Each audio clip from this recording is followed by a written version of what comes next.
Wow baby my favourite জন, তুমি? ও মাই god, তুমি এখানে কি করছো? আচ্ছা বুঝতে পারছি, চাকরি নিয়েছো মানে তুমি লাস্ট পর্যন্ত ড্রাইভারের চাকরি করতেছো, আর কিছু করতে বলো না?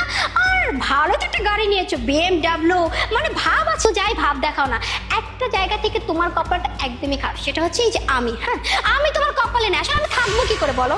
বিকজ আমার তুমি চালাবে কি করে, তোমার তো সে মুরতটাই নাই। এই তুমি কাকে কি বলতেছো? তুমি ওনাকে চিনো? ও বেবি, ইন্ট্রোডিউস করিয়ে দিই, এই হলো গেস আমি টাইমলি ছেড়ে দিয়েছি, তোমার মতো একটা রিচ গাইকে আমি বিয়ে করে ফেলেছি। তা না হলে আজকে আমার কপালটা কি হতো, কোথায় গিয়ে পড়তো জাস্ট আমি ভাবতে পারতেছি না। একদম, আমার কোনো যোগ্যতা নেই। যোগ্যতা থাকলে তো আর এখানে দাঁড়িয়ে দাঁড়িয়ে গাড়ি পরিষ্কার করতাম না, রাইট? আর তাছাড়া আপনাদের মতো বড় লোকের যা যোগ্যতা আছে, আমাদের মতো গরিবের তো সেসব কথা তো আপনাকে বলে লাভ নেই। আপনি কি বলতে চাইছেন সেটা বলুন। থাকবে কি করে, হ্যাঁ থাকবে কি করে?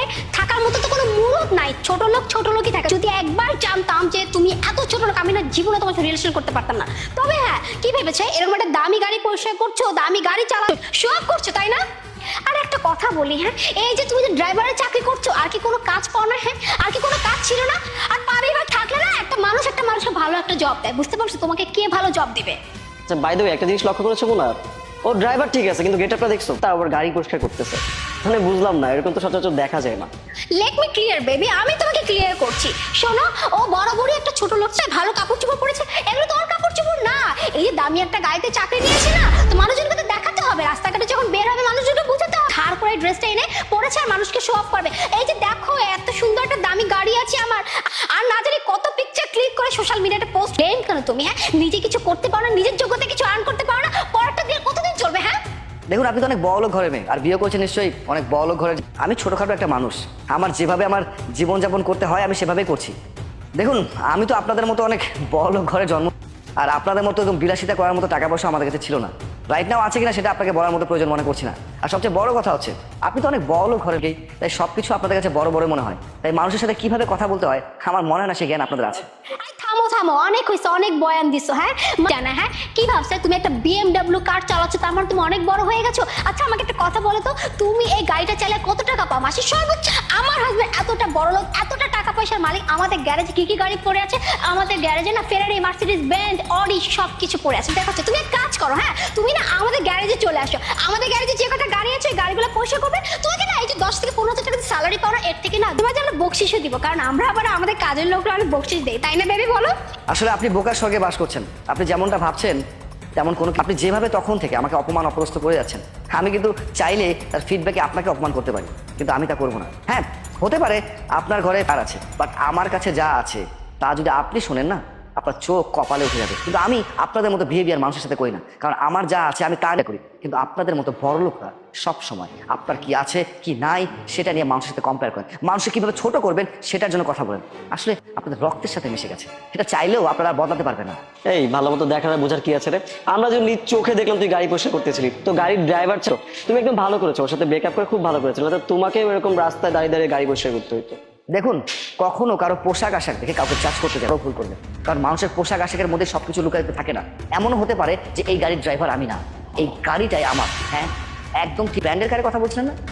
আমার ঘরে এরকম 4-4টা ব্র্যান্ডের গাড়ি আছে, তবু BMW, যেটা হয়তো আপনি চোখেও কখনো দেখেননি।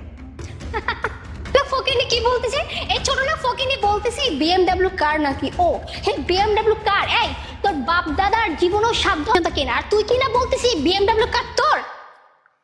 তুমি এখানে এখন দাঁড়িয়ে আছো? হ্যাঁ দাঁড়িয়ে আছি, এই যে ভদ্র মহিলা আর ভদ্র সেটাই দাঁড়িয়ে দাঁড়িয়ে শুনছিলাম আর কি। জন, এই মেয়েকে? ও let me introduce, she is my wife Arohi. ছোট লোক বউটাকে দেখে ফেললাম, দেখতে কি অভাগা মনে হচ্ছে, পরনে কি একটা শাড়ি, হবেই বা না কেন, যার জামাই 2 টাকা দামের চাকরি করে। আপনি জানেন আপনি কাকে কি বলছেন? উনি আমাদের ম্যাডাম হয়। হোয়াট? ম্যাডাম? ম্যাডাম আবার কিসে? কাকে আবার ম্যাডাম বলছেন আপনি? কাকে কি বলছি মানে? উনি হচ্ছে এই এরিয়ার ম্যাজিস্ট্রেট। হোয়াট? ম্যাজিস্ট্রেট? জন? ও যা বলতেছে একদম ঠিক কথা তারপর থেকে আমি ভীষণভাবে আপসেট হয়ে থাকতাম, আর সেই সময় ঠিক উনি আমার পাশে দাঁড়িয়েছেন। আর জানো, ও না আমাকে একদম নিঃস্বার্থে দাঁড়িয়ে সব সময় আমার পাশে থাকবে, কারণ ও তোমার মতো লোভী না, ও তোমার মতো বড়লোক বাপের মেয়ে না। তুমি তো সবসময় সোয়াব করো তোমার বাপের টাকায়, তোমার স্বামীর টাকায়। দেখো, আমার যোগ্যতা আছে বলেই আজকে আমি এত বড় হতে পেরেছি, যা তোমার নেই। শোনো, তোমার সাথে না অযথা কথা বাড়িয়ে কোনো লাভ নেই, কারণ যার যা লেভেল, হ্যাঁ বিষয়টা হয়তো আমি ভুলে গিয়েছিলাম। এই যে বড় বড় অহংকার করো না, এই অহংকার একদিন তোমার জীবনের সবচেয়ে বড় কাজ হয়ে দাঁড়াবে, লিখে নিও। আর হ্যাঁ আমার হাজবেন্ড অসম্ভব একজন ভালো মানুষ এবং সে আমাকে অসম্ভব পরিমাণ ভালোবাসে। আর এই যে দেখুন আজকে আমার হাজবেন্ডের টাকা পয়সা গাড়ি বাড়ি কোনো অভাব দেয়নি এবং সে আমাকে রাজরানীর মতন করে রেখেছে, সেটা দেখতে আপনি পাচ্ছেন। জন আই এম রিয়েলি সরি, আসলে আমি বুঝতে পারিনি তুমি লাইফে এতটা সাকসেস হয়ে আছো, তাই তো তোমাকে এতক্ষণ যাবত এত ইনসাল্ট করলাম। I am really sorry, please তুমি আমার ব্যবহারে কিছু মনে করো না। কিসের জন্য সরি চাইছেন আপনি? আপনার তো সরি চাওয়ার কোনো দরকার নেই, অপমান অপদস্থ করে রাস্তার সাথে মিশিয়ে দিতে পারবেন, আর সেই মানুষ কিনা আজকে সরি বলছে। বিষয়টা আসলে নিতান্ত হাস্যকর। শুনুন একটা কথা বলি, নিজের ভুলগুলো শুধরে ফেলো, তাহলে কখনোই আর কারো কাছে আপনাকে সরি বলতে হবে না। আশা করি আমি কি বলেছি আপনি বুঝতে পেরেছেন। চলো।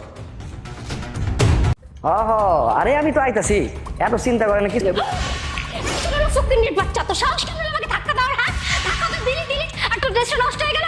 আচ্ছা জানলে সেই ড্রেসের দাম কত? আরে আপা, আমি তো ইচ্ছা করে কোনো কিছু করি নাই, ওই ফোনে একটু কথা কইতেছিলাম, কথা কইতে কইতে আপনি এমন ভাবে কথা কইতেছেন মানে অনেক জোরে আপনার ধাক্কা লাগছে। আর তাছাড়া আমার বস্তা দিয়ে তো আপনার কাপড়টা তেমন নোংরা হয়নি, আপনি তো চাপতেছেন কেন?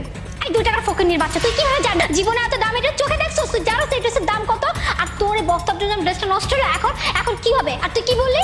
তুই হেঁটে হেঁটে বাপ দাদার রাস্তা, হ্যাঁ বাপ দাদা করে গেছে রাস্তা হাঁটা সহ্য চোখে দেখছ না? ধাক্কা লাগছে ম্যাডামের কাছে, কি বললাম? সরি বলে এখান থেকে যা যা সর। কি কইলেন? কে লেগে সরি কমু? আমি কোনো ভুল করছি, কোনো অন্যায় করছি?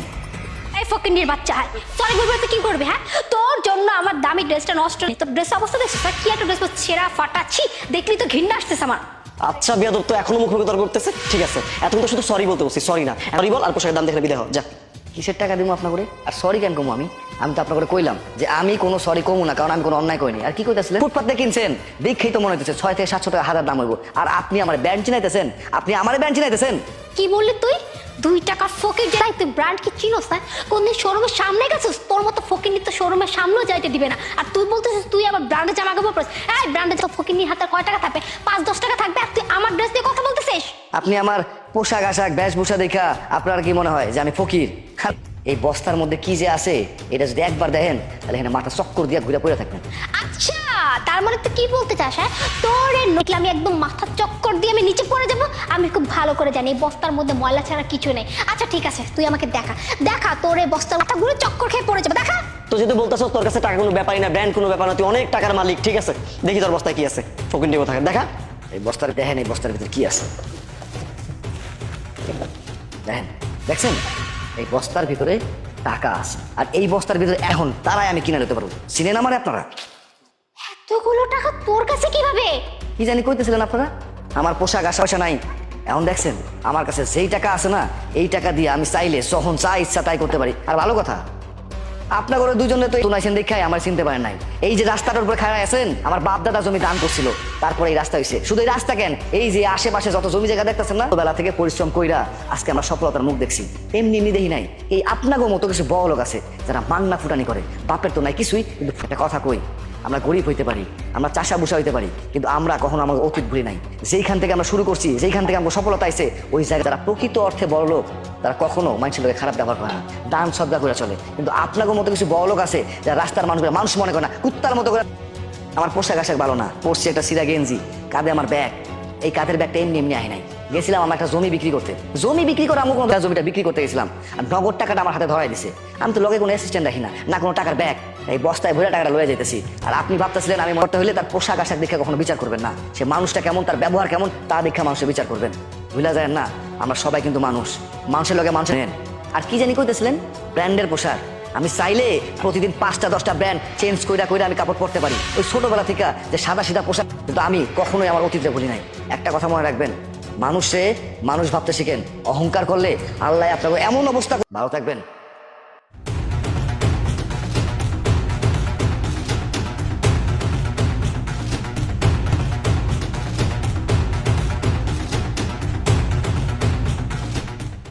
আমাদের ডিভোর্স লাগবে, ডিভোর্স দাও। বলছো ডিভোর্স লাগবে মানে? যেটা শুনছো ঠিকই শুনছো, আমাদের ডিভোর্স লাগবে মানে ডিভোর্স লাগবে। এই যে ডিভোর্স পেপার, সাইন করে দাও। আরে তুমি এসেই বলছো ডিভোর্স লাগবে, তোমরা যা বলছো বুঝে শুনে বলছো তো? যা বলছি ঠিকই বলছি, তোমাদের সাথে যাই হোক সংসার করা সম্ভব নয়। শোনো, ভালো অন্য কোনো ব্যবস্থা নেব। আরে আজব ব্যাপার তো, বলা নেই ক নেই, হুট করে এসে বলছো ডিভোর্স লাগবে। তোমাদের দুইজনের ডিভোর্স লাগবে, কি কারণে ডিভোর্স লাগবে সেটা তো আমার। বিয়ের পরে তার বইয়ের দায়িত্ব নিতে জানে না, তার বইয়ের সকাল রাত পূরণ করতে জানে না, সেই পুরুষের সঙ্গে সংসার করা আমাদের পক্ষে সম্ভব না। দেখো মনি, আমরা কয় টাকা বেতনের চাকরি করি, যে টাকা বেতন পাই দুই ভাইতে মিলে তোমাদের হাতেই মাস শেষে টাকাটা দিয়ে দিই, তোমরা ইচ্ছা মতো খরচ করো। বেতনের সমস্ত টাকা তোমাদের হাবিলা কোথায়? এই শোনো, তোমরা যে বেতনে চাকরি করো, এই বেতনে আমাদের সকাল লাখ পূরণ করা তো দূরের কথা, সংসার চালাতেও আমরা হিমশিম খেয়ে যাই। আমরা দুই বোন বিধায় তোদের সাথে সংসার করে গেলাম, আমাদের যেটা অন্য কেউ হলে কবেই ছেড়ে চলে যেত। শোনো, তোমাদের দুই ভাইয়ের সঙ্গে আমরা সাফ সাফ বলে দিচ্ছি, ডিভোর্স পেপারে সাইন করে দাও। দেখো, সংসারে একটু একটু ঝামেলা থাকতেই পারে, এর মানে এই নয় স্বামীদেরকে ছেড়ে যাবে। প্রত্যেকটা পুরুষ মানুষ চায় তার পরিবারের মানুষকে সুখে রাখার জন্য, ভালো রাখার জন্য, তার সামর্থ্য অনুযায়ী।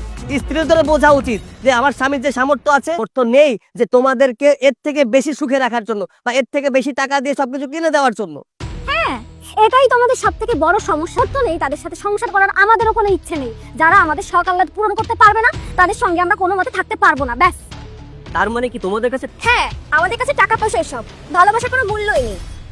যাই হোক, তোমাদের মতো ব্যর্থ পুরুষদের সাথে কথা বলার মতো সময় আমাদের কাছে নেই। সাইন করে পাঠিয়ে দিবে। ও, তোমাদের মতো ফকির নেই, তোমাদের তো টাকা পয়সা নেই, তোমাদের কোনো সামর্থ্য নেই। দেনমোহরের টাকাটা আল্লাহর রাস্তায় ডিভোর্স পেপারে সাইনটা করে দিও।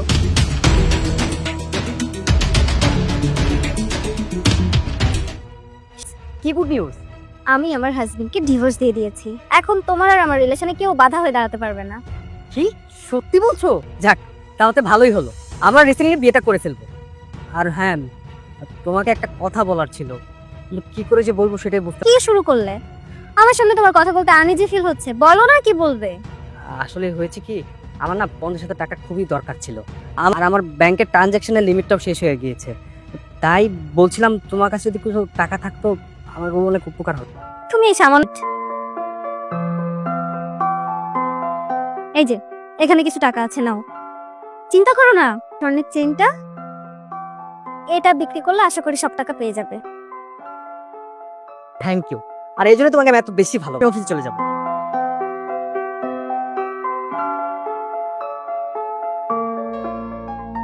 সৈকত হয়ে গেছে, তোমাদেরকে ডিভোর্স দিয়ে আমরা ভুল করছি, আমাদেরকে প্লিজ মাফ করে দাও। কি ব্যাপার এতদিন পর, কারণটা কি? আসলে আমরা যে লোভে পড়ে তোমাদের সঙ্গে প্রতারণা করেছি, ওই লোভটাই আমাদের। হ্যাঁ তুর্য, আপু যা বলেছে ঠিক বলেছে। আমরা যার সাথে রিলেশনে ছিলাম সে আসলে আমাদের সাথে ডাবল টাইমিং করছিল।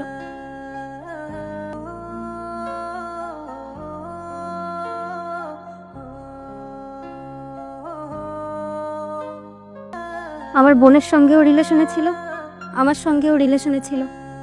টাকা পয়সা সোনা গহনা সবকিছু আমাদের কাছ থেকে নিয়ে গেছে।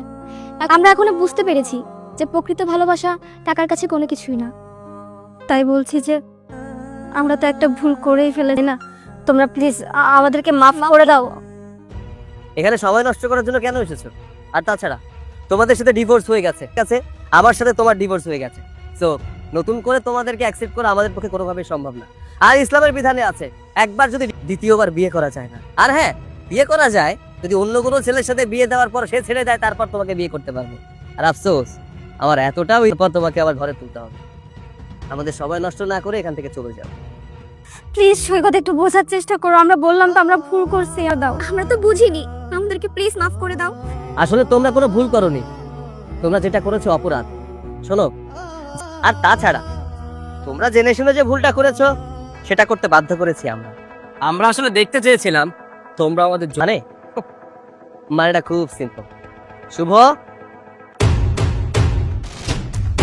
সৈকত প্রতারণা করেছে, আমাদের টাকা পয়সার প্রলোভন দেখিয়েছে, আমাদের কাছ থেকে সোনা দানা সবকিছু হাতিয়ে নিয়েছে। ও তোমাদের সাথে কোনো ডাবল টাইমিংও করেনি, ও তোমাদের কাছ থেকে কিছু হাতিয়ে নেওয়ার জন্য আমরাই প্ল্যান করেছি। কি না? জি, তোমাদের টাকার লোভী সেটা আমরা অনেক আগে বুঝেছিলাম। আসলে একটা কথা আছে না, ভালোবাসার পেট নিয়েও ভালো। ভালোবেসে ফেলেছিলাম আমরা দুই ভাই তোমাদের দুই বোনকে, বাট আফসোস বুঝতে পারিনি তোমাদের ভেতরে এতটা লোভ কাজ করে। আমার বাবা ঠিকই বলেছিল, যাকে বিয়ে করবি অবশ্যই তাকে পরীক্ষা করে নিতে হবে সম্পত্তিকে ভালোবাসে। একটা কথা তোমাদের জ্ঞাতার্থে জানিয়ে রাখি, যে কোম্পানিতে আমরা চাকরি করি ওই কোম্পানিটা আমাদের নিজে। এক মিনিট, এই যে তোরা তোদের বউদেরকে যে সমস্ত জিনিসগুলো দিয়েছিলি, তোদের জিনিস তোরাই রাখ। আজকের পর থেকে তোমাদের এই চেহারাটা আমাদের সামনে কখনো দেখাবে না। একদমই না। তাই চল।